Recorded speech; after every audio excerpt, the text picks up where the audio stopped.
Good morning, Alan. Hello, everyone else. Today, is it fact or is it fiction?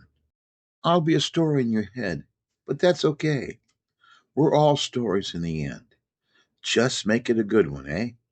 Because it was, it was the best. The 11th Doctor in The Big Bang.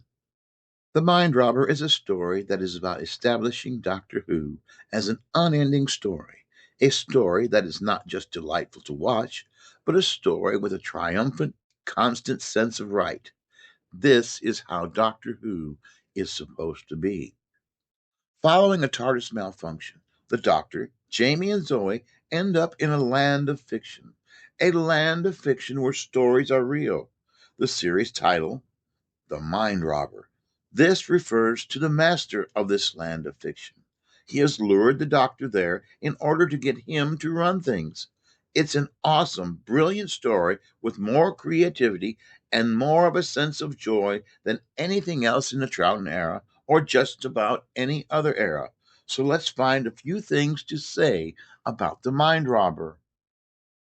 The first episode is a most charming piece of surrealism that was hastily written by Derek Sherwin to deal with the fact that the Dominators ran an episode short.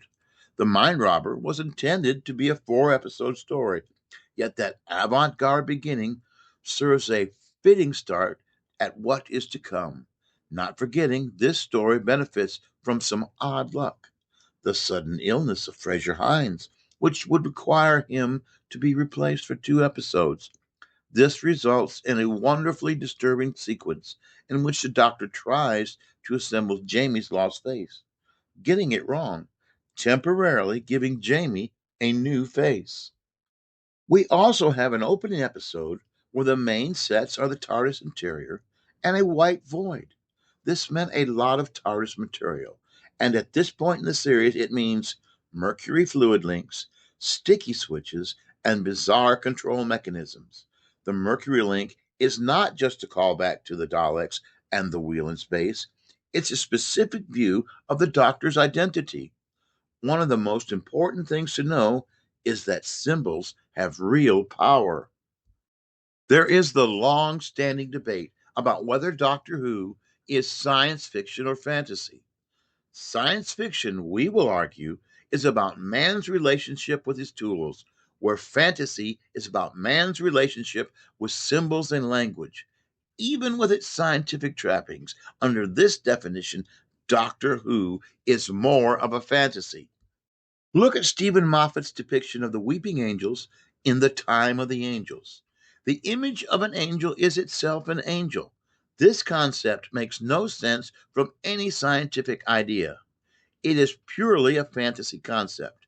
The idea that symbols of the angels are equivalent to angels themselves? It makes one think of one of the creepiest ideas in the entire series. What if our thoughts could think for themselves? The angels came into being because they were thought of. They stepped out of our dreams and into the world. They are not science, but magic through and through. The Mind Robber is a landmark story. One thing it makes 100% canon is that in Doctor Who, ideas are real. There is a land where things created in people's minds are real. That's a big idea in itself. But looking closely at the Mind Robber, there are implications of this as a bigger idea in Doctor Who. Going back to the master of the Land of Fiction's plan, he wants the Doctor to take over running this Land of Fiction, plucking him from the universe, bringing him here for that task. Why? A good question. The incumbent master in this land is a writer of pulp fiction. It is clear that it's his creativity and ability to write that holds this world together. Why would the land of fiction want to sack its writer master in favor of the Doctor, a character who has never displayed any literary ambition, someone seen as a scientist, not as a writer? The clue is in the second episode. If you are enjoying this in depth look into the Mind Robber, please take the time to like, leave a comment, and subscribe to TARDIS Spider. Gulliver makes the comment that the Doctor is a traitor to the land of fiction. What can that even mean? On one level, it's plain, like all of Gulliver's lines, it's from Jonathan Swift himself. If we assume it is true, it is oddly phrased. An obvious answer is that the Doctor is originally from the land of fiction. If we take Gulliver's line as true, the Doctor hails from this land of fiction. Remember, at this time, the Time Lords have not been used and will not be used until the War Games, and Gallifrey is not named until the Time Warrior. So at this point, the Doctor just may be from this land of fiction. After all, you cannot be a traitor of a land you are not from. Everything in this story seems to confirm this. Jamie stumbles upon a ticker tape that is actively creating the adventures of the Doctor and Zoe as they happen. Or perhaps more significantly, Jamie and Zoe at one point are made fictional, and the Doctor frets that if he writes himself into the story directly, he too will become fictional. It's impossible to imagine how someone could ever become fictional.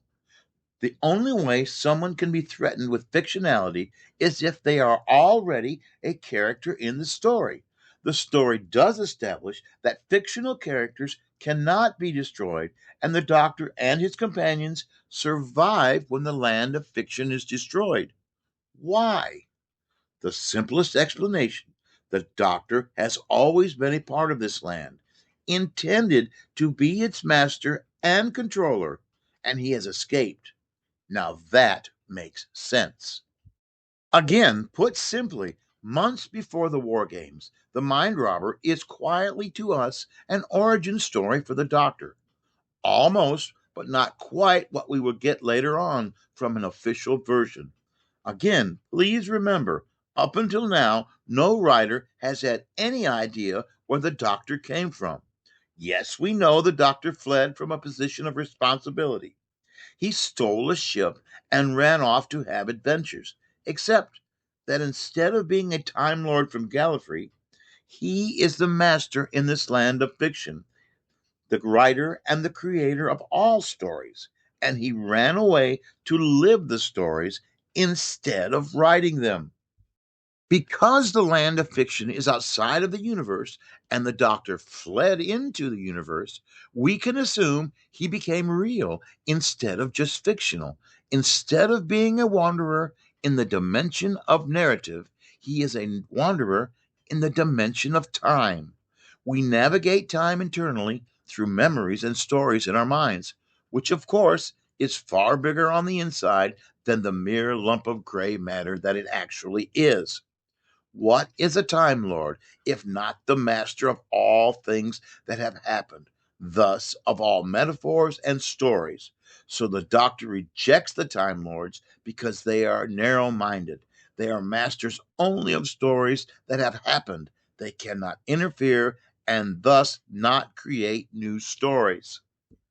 Something that defines Doctor Who is the fact that it's a story that never has to end.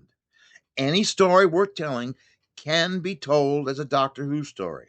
There is no limit to the number of stories that can be told in Doctor Who. So, of course, the Doctor is destined to be the master of this land of fiction. Who else could be? What other person, real or imaginary, could tell every story ever told? That's the genius of the Mind Robber. It comes at a dark time when the series formula seems tired, and in this moment, what we get is proof that Doctor Who is an idea that cannot be completely brought to an end. There is always another story, not because of the flexibility of the premise. No, it's because Doctor Who is in every story there ever was, bringing us to today. So things may seem dark in Doctor Who. The story has not ended, just paused, but not ended. There is imagination out there, really, an endless supply of it, waiting to be told and shared. The Doctor Who will make use of it again, I promise. So I hope you enjoy The Mind Robber. I hope you enjoy every story ever brought to you in Doctor Who. Please enjoy your journey through time and space, and good night.